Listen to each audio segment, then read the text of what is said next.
Ako, andito na yung pinalalamove ni Faith na pagkain ko.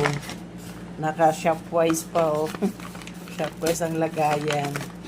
Pero bukas ko nakainin yan. Gumawa ako ng bagoong. Hindi pala ako ang gumawa. Siyempre si Joel. Bagoong na ipon. O, ayan. Para masarap. Flex ko lang po yung ipon na bagoong. Wow. Papaparami na naman ako ng ulam nito. Maglalaga ako ng maraming gulay. Ayan.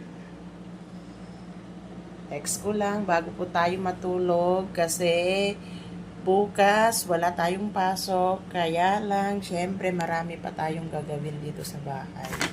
Dito sa bahay-bahayan namin. Buksan nga natin to kung ano yung pinabaon niya. Salamat pala sa nagluto, si Auntie Ria. Ayan, ano kaya yan? Ay, naku. Ang dami. Busog na ako, so bukas na lang. Sinira yung karton. Bukas na lang. Isda siguro yan na na sinabawan.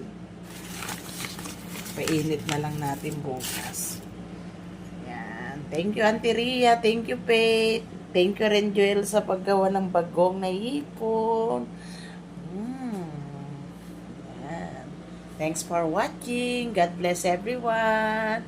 Sleep na po tayo. Good night, good night. Kung hindi man kayo mabisita ngayong gabi, mga kabsat, bisitahin ko na lang kayo bukas po, ha. Napagod po ang yung lingkod.